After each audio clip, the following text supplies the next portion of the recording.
Welcome to r/ProRevenge, where when an 18-year-old girl comes out to her parents as a trans woman, they immediately kick her out of their house and proceed to try and destroy her life. Thankfully, her sister-in-law, OP in this story, has other ideas and ends up forcing the parents to sell their house. But quickly guys, before we get into it, I've got something new to tell you. You see this on screen? That's one of you lot watching right now. That is actually the top comment, the funniest comment from my last video. In future now, on my YouTube videos, I'm going to be checking up the top comment from my previous one. So look, if you want to get involved, comment down below, try and feature in a video just like this user right here. Comment down below, say something funny, make me laugh, I'll put you in the next vid.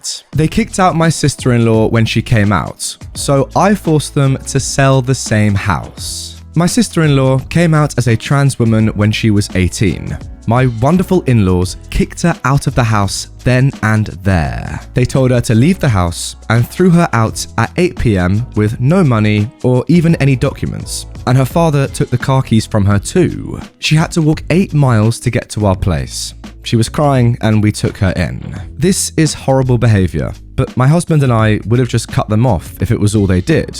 But they doubled down. They refused to hand over any of the documents, and my brother-in-law had to go over and barge into the house to get them. They also cleaned up all the money in a joint account. She had saved up $8K working part-time all through high school. They took her money and also sold her car, which was in their name. They were trying to ruin her life as much as they could. My father-in-law is a small-time businessman, and his biggest account was supplying my employer.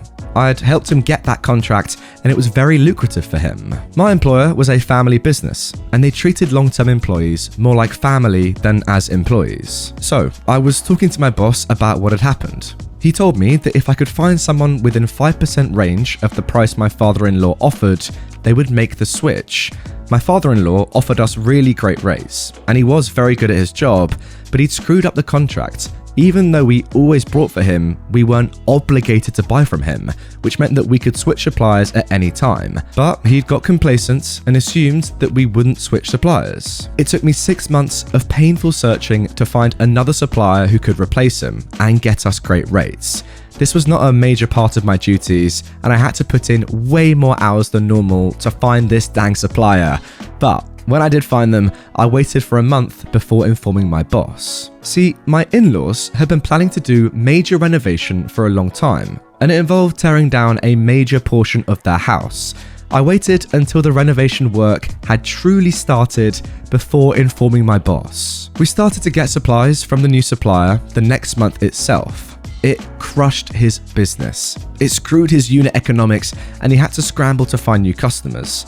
They ended up having to sell their house to save the business, and they didn't even get a good rate for it because the house was, well, half torn down when they sold it. My in-laws did try and get money from my brother-in-law, but he told them to F off. My father-in-law is a decent businessman, and he did crawl his way out of the hole they dug for themselves. But even 8 years later, they still haven't bought a new house. I've heard they're still sour about what happened. I mean, I was just doing my job. And to be fair, if they had just kicked her out, they would still have had the house. I mean, look guys, I'm not even going to bother going into how horrible these parents are because what's the point? I mean, it's just obvious. Like, how can you react like that to your 18-year-old daughter telling you something so personal? It's mental, but you know, that happens. I'd say what is incredible though, OP's reaction. I mean, like, how good is that? Again, utterly destroying people that fully deserve it. It's sensational stuff. It's honestly so important as well to stand by this person, because imagine like the mental effects that something like this would have on you. But look, OP was right there by her side the whole time, doing the God's work. What a legend. And now moving on to our second story of revenge. Guys, listen closely to this absolute car crash of a title.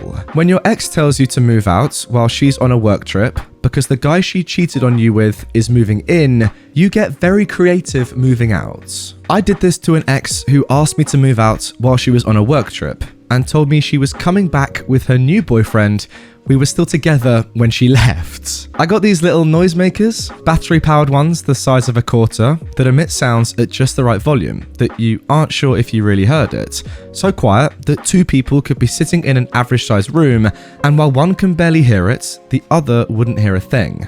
They last ages and fit perfectly in light fixtures and in-wall outlets. I got a box of 20 of them for like $100 on eBay and got so creative all over the house. Her car, I even hid them in a boat her father got her. Rich family and she grew up sailing. Now, these little things make a noise at completely random intervals. Could be minutes, could be hours, could take a whole day off. They cycle noises like children laughing, a dying breath as they called it, a whistle, scratching noises, some other ones I can't remember, but you get the idea. It was so unpredictable, it was near impossible for someone to just figure it out. Months go by. I get a new place, get my life back up. Now, we had a few friends in common, and one of them I kept up with. They were kind of sour about how she ended things, but they had grown up together and kept up the friendship, loosely talking and catching up on occasion. I never really asked about her, but one day we get to talking and he's wanting to prank some friends on a camping trip. So I tell him about those noisemakers. As I'm telling him about them, he slowly starts making this face, like he's gradually losing his mind. He's got this huge grin on his face and asks me, "You put these in your ex's stuff, didn't you?"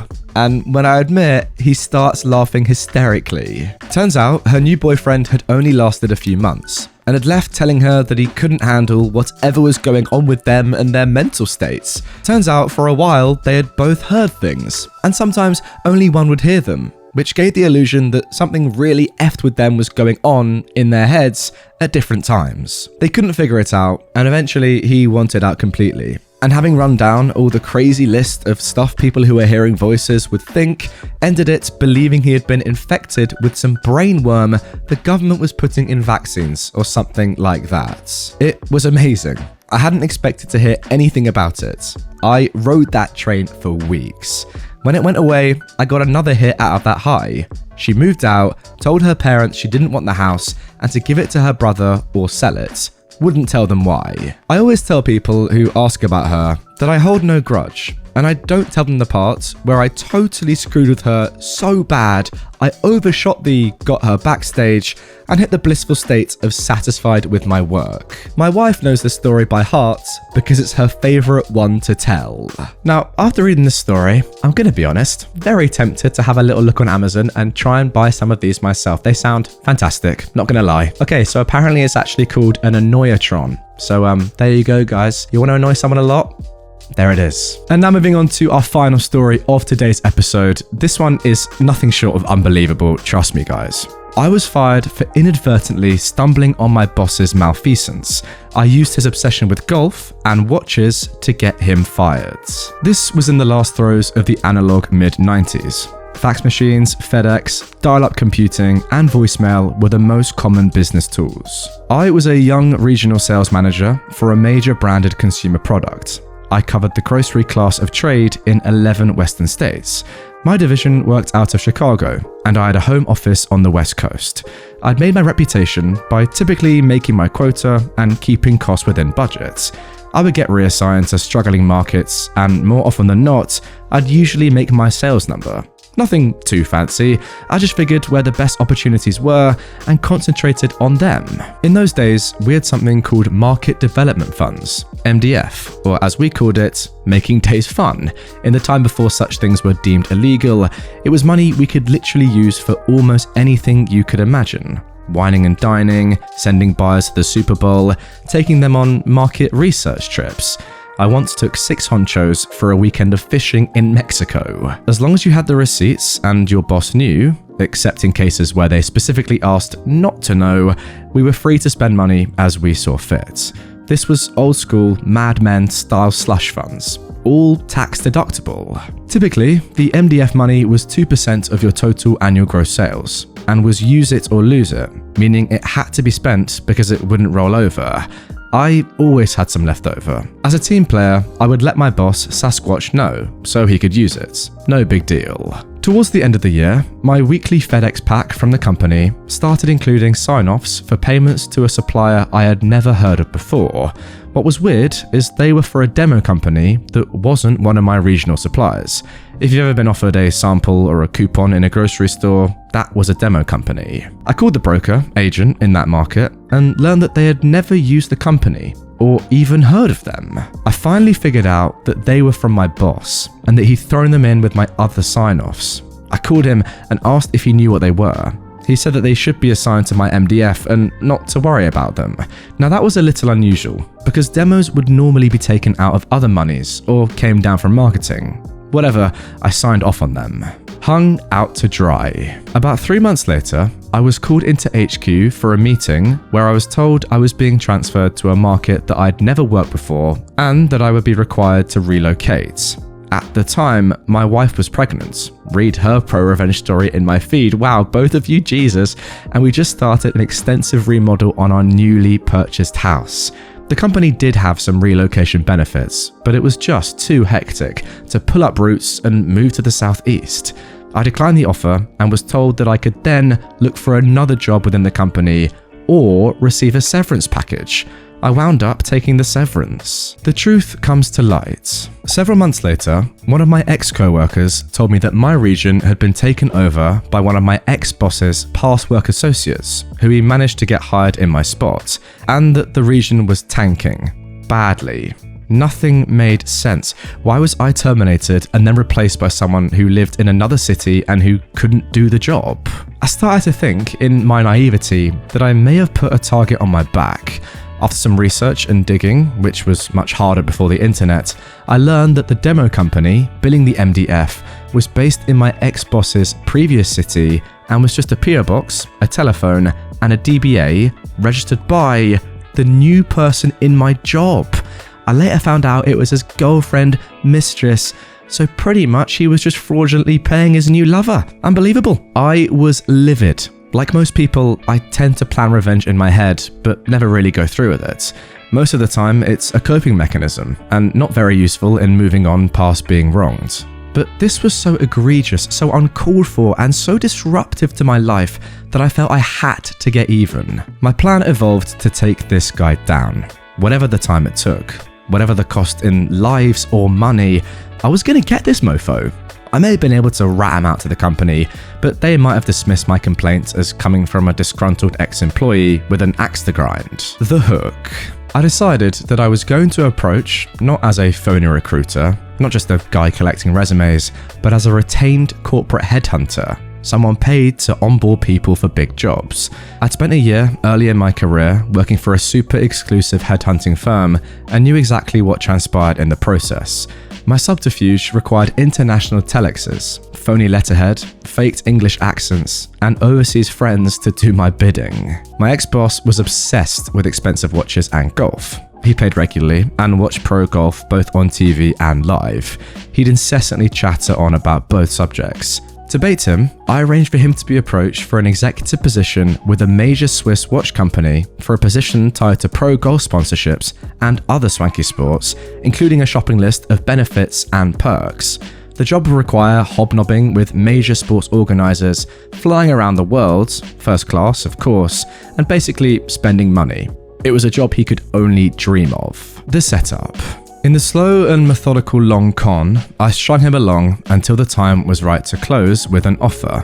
The only catch was that he had to report to Switzerland for final offer and onboarding. I deliberately scheduled it for the week of the old jobs division meetings and reporting. They were mandatory and impossible to miss without raising red flags. My ex-boss was worried that his absence would be impossible to cover, especially if he was out of the country. The headhunting firm said they could move the appointment up a few days so that he'd be able to attend his meeting, but that he'd need to purchase an unrestricted business class seat and make his own hotel reservations. Save your receipts and the watch company will reimburse you, he was told. So, my ex-boss showed up to his swanky hotel suite, using his own credit card for the really expensive room, and promptly received a note from the watch company that his appointment had to be rescheduled for the following Monday because of a major corporate crisis. My ex-boss called the phony recruiter in a panic about missing the corporate meetings back in the States. It was agreed that he would call in sick and that whatever happened with the old job, he was heading to much greener fairways, if you get the joke. Anyway, enjoy your weekend in Europe. By Monday, you'll be in your dream job, lad. The sting. While my ex-boss was calling his jets in Europe, I nonchalantly called his boss, the president of the division, and casually asked for a reference on my ex-boss's work ethic and dates of employment. You'd be surprised how often this mistake happens. The president, to his credit, didn't tip his hand or act very surprised by the call, but like a good corporate wonk, he referred me to HR.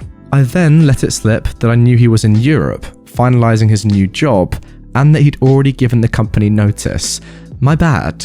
Bloody aftermath, and how the Revenge overstepped its original mission. Eventually, I was able to put together the aftermath from old co-workers and other people in the trade, who didn't know that I was the Revenge Ninja. When Monday came and went, my ex-boss must have been apoplectic. This is to be assumed since we'd cut all communications to let him twist in the wind, because we received at least 20 calls to the exchange and multiple faxes. My ex-boss hung around the hotel for a day or two, and then finally decided to leave for home. I assume at some point he may have contacted the watch company, but I never confirmed it. When he finally got home, he found his office had been packed up and left with his wife. An HR person met him off-site to give him his severance and retrieve the car and other company property. This is so good, by the way. I heard his wife actually left him sometime later, and his mistress was fired for theft. Oh, wow. I figure he spent at least 10k on travel and hotel. Honestly, I wouldn't be too surprised if that was more. I mean, how expensive are business class flights from America to Europe and back, first of all? And second of all, you know, Switzerland's a lovely country. I'm pretty sure it's got some amazing hotels. If he's in a swanky little joint, geez, that's going to be a big old bill. Epilogue. I wish I could say I tipped my hand and told my ex-boss that I was the author of his demise, but it really served no purpose, and in theory may have exposed me to some retribution of my own. By my moral lodestar, I got even with a thief who was content to steal and take my livelihood. That was plenty. And finally, Sicilian Alzheimer's. Never forget an offence. Very humbled that this blew up, Opie has said after the post has done really well. To be fair, I'm not surprised. I've been accused of having a cold heart on those who have slighted me. I'm not too proud to admit there were some revenge plans that backfired or were never implemented. I'm an argumentative SOB and comfortable enough in my own skin to take a few random jabs and some healthy skepticism from Redditors. I defend myself in the hope that someone will learn that there are indeed times when revenge is appropriate. I'll say that revenge isn't always pleasant, and sometimes I think it feels a little sickening. These are the consequences of this type of action. As I age, I agree to a certain extent that living well is the best revenge, but only after someone pays for what they did. You know what, guys? I actually completely agree. Look, in an ideal world, you wouldn't go and seek out revenge because it's a pretty negative thing to do, right? And it's only ever going to have like a negative impact on someone else. But that's kind of the point, isn't it? You've been so wronged by this person, so unnecessarily, by the way. I mean, he is literally committing crimes, but now he's the one that gets to live a perfect life and you're just left in the gutter without a job. I mean, that's an absolute disgrace. So I completely get why you'd want to get revenge on this person. To me, it makes perfect sense. By the way, can we talk about how good that revenge actually was? That's up there for me. How elite is that? Think about this man, yeah, in his hotel room, realizing, like, as it sets in, oh my god, what is happening here? I've spent all this money to come here on business class flights. I'm staying in one of the nicest hotels I can possibly afford because it's not my money, at least he doesn't think it is, and I'm being royally screwed. Imagine that moment where, you know, it finally clicks. He's just going mental in that room, surrounded by luxury, by the way, because he's paid for it, but hey, Jesus. Incredible. Really, really good. Anyway, guys, that is going to do it for this episode of r/ProRevenge. Really enjoyed these 3 stories. As I said in the intro, guys, comment down below. The funniest or top comment will now be in the future of my videos in the intro. So yeah, if you want to be involved and you want to see your face in a vid, or your YouTube icon or whatever, or your name, yeah, comment down below and you might be in the next one. With that all being said, if you want more from this subreddit straight away, check out this video. If you're new here, subscribe. And I'll see you all tomorrow with a brand new video.